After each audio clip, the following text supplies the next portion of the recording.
Alright, well, when we started it off and we read the script, it sort of seemed like, I mean, Constantine is definitely the most dominant older brother, and it seemed like Ode was in the middle and Nikos was the youngest, but with the way it was cast and the way we started to go, it more seemed like Nikos was the middle child, sort of balancing out the other ones, caught in between sort of the dominant and the subordinate, if you will. So Nikos is really wishy-washy, but he wants to do the right thing. He's the good guy, if you will, a little stereotypical in that respect. But while he can seem like a coward at times, he's really more about just being kept down, but still wanting to be good, and wanting to follow his conscience, if you will. Yeah, my character mainly just wants everybody to get along, and you know, I kind of do whatever my brothers do. You know, we're good. I trust them and stuff like that, and you know, I'm kind of interested, not. Kind of just hoping that things are supposed to be going the way they're going, because you know our wives left us, and you know we're just chasing them down. But you know, it's kind of an adventure, you know, going through these with my brothers, and that's the best way to look at it, I guess. So Constantine's kind of like a real dynamic type of character. It's kind of alpha male-ish, if you will. He's kind of like the head honcho of the brothers. But all the brothers play a distinctive role that blend together. Constantine just brings the element of that ultra masculinity. He knows what he wants. He's unquestioning, unsentimental. He's come here for his brides, and there's really nothing to talk about. So that's just how he is. Very nonchalant, very straightforward. A very interesting character, to say the least.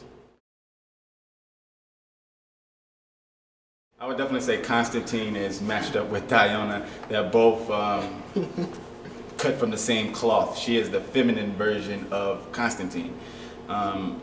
She does show more of her sentimental side than Constantine does, but Constantine is much more, he's better at holding his emotions under the surface. He does have a lot of emotions going on inside of him, but he kind of tend to bottle those up and lets them out in vents of frustration. And mine with Olympia is more, it's funny, I'm not really mentioned throughout the dialogue with any of them, but I think we kind of just like it's more of an energy that we both kind of bring together. Like when she sees me, I'm pretty much, whenever I come on stage, I get all goofy and kind of stuff like that, and I start, you know, playing around and kind of being the follower actually, which is what she is in the play. She kind of, you know, at the end she decides, you know, she doesn't understand why she's done these things. She just did it because her sisters had done them. And so I kind of follow that, except it's more, I think, of a positive kind of thing. Because mine is more of an innocence. It's just wanting to be there with my brothers and stuff and not really understand exactly what the problem is, but he has a sense of morality and stuff. You can see Constantine's anger, and you know, I know when to shirk away and stuff like that, and I think that reflects Olympia a lot. I think the relationship between Lydia and Nikos is the fact that, okay, so Lydia's balance is the same as Nikos' balance with the brothers. Lydia, there's Theona, which is hilarious that Constantine says Diona. I love it, because everyone in the play calls Theona Theona, that's her name, and then Constantine comes in and he's like, Diona! And it's great. Diona's very, you know, hard-edged and straight, and she can't stand men, she can't stand the cons. She's almost like a feminist of the play. And then there's Olympia, who goes with her sisters, but she likes to, you know, she almost has that sense of like liking to be submissive, liking to be taken care of. And then Lydia is somewhere in between there. She doesn't necessarily want a guy to take care of her, but she still isn't against the idea of falling in love. She doesn't think that all guys are evil at the same time. So she's trying to find her place in between that. And Nikos is the same way. I mean, he legitimately loves Lydia. He does. But at the same time, he's been looking forward to being married and following the rules of Greece and the traditional marriage. And even though the concept seems a little messed up of being betrothed to somebody for years ahead of time, it's actually what he wanted to make him happy. So that they ran away was distressing, but he still wants things to go well.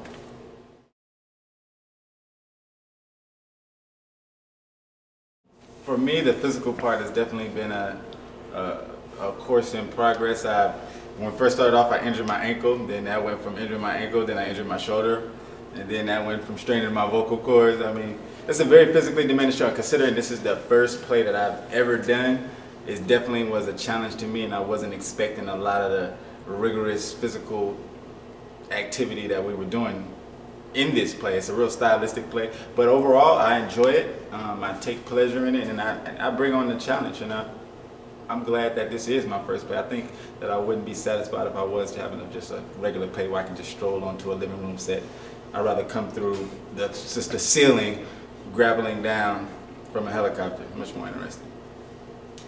I think it really adds to the play because there's a lot of dialogue, and dialogue continues for a long time. There's no intermission, so it's when the crowd gets like a sense of like these acrobats and these you know, exciting, you know, things that we do, and you know, expressive choreography.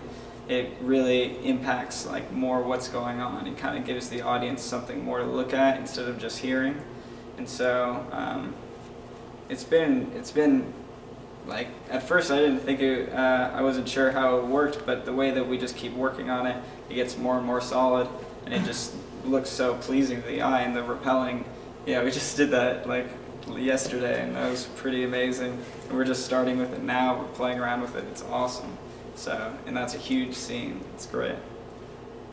All our choreographed movements work so well for acting, because you know, you think about like motivation going into a scene, and the script says, you know, oh, the guys enter via helicopter and they stroll on stage. So you would think in a regular play you would just be like, okay, gotta get in my head, I just came in from a helicopter, all right, now I'm gonna come in.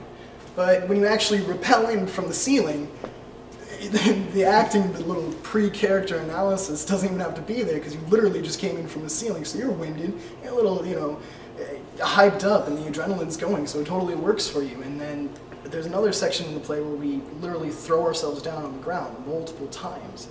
And so at the end we have to reach this cathartic moment where we're just breaking down, where we're just emotionally vulnerable. And you can honestly use that and just be like, yeah, I'm really tired, because for 3 or 4 minutes straight I was just throwing myself on the ground and coming back and coming back. So it's great, and it really gets the energy up for the whole play. Not that the energy was ever lacking in a certain segment, but really just knowing that you can come on stage as the 3 guys and just bring it up like that, that's exciting to do. Yeah, the scenes really give us a lot. Like each scene we get, when we make our entrance in this, we get something giant to work off of. Yeah. So like the energy is never a problem really for those huge scenes, especially now that we got the rappelling system.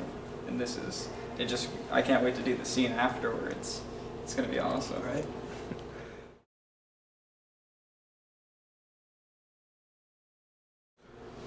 Oh man, I need a minute. You want to go first?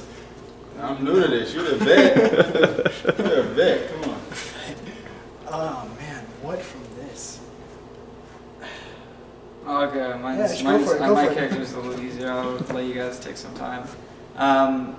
For me, this is my first kind of character acting, you know, experience, and I get to be really active, you know, with my body and stuff, and I'm used to getting roles where I play them down and kind of sad and like dark, but this character is just kind of like boisterous and happy, and you know, kind of he's not stupid, but he's just kind of absent-minded, and he just kind of strolls along, and he's able to just, you know, take things in and like roll with them, and just kind of like push like emotions and just like reflect them all. Like my character comes in, sees my brothers, and he just and they're breaking down and stuff, and they're throwing themselves on the ground, and I just immediately just jump into it, like, and I get to reflect their emotions and stuff. So it's like I get to mix up a lot of what I'm doing, and it's interesting going through those steps, and it's, you know, it gets to be really creative also. I think it's so fun being in a play like this, and I love to go around and say how stylistic it is, but I almost feel like that has a negative stereotype associated with it, because a lot of times when people hear that a play is stylistic, they think of like really weird, you know, off Broadway black box, people writhing on the floor and crazy crap like that, and that's not what it is. But it's somewhere in between like your typical straight play adaptation of, say, Importance of Being Earnest, and doing a full-on like Flash musical.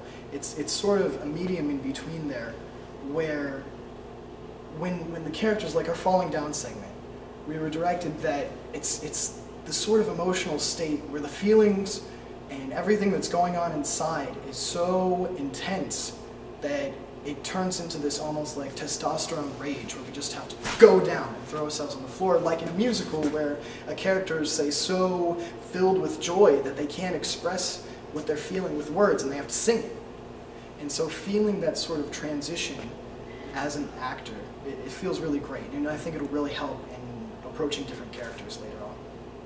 First, I can't even begin to explain how lucky and grateful I am to get a character on my first try, to get a character like Constantine, because he's so dynamic, he commands attention when he gets on stage. He commands attention. And for me to get a role like that, I think is a lot of experience, and it motivated me because I know I didn't have what it took to be Constantine coming in, but it motivated me to continually work at it. And with me having a role like this, I gotta thank Leslie for going out on a limb and trusting somebody who has absolutely no experience. She didn't know me from Adam's Cat and trusted me, so Leslie, thank you. And yeah, I think that I'm gonna go back to me being lucky that I got this part of Constantine, because I think this is what's gonna motivate me to continue to pursue acting. I really want to see how this first play goes, but I love characters like Constantine, and I'm enjoying the play overall, and I think this is gonna be kind of a catalyst into me going in the theater or not. So we'll see how it goes.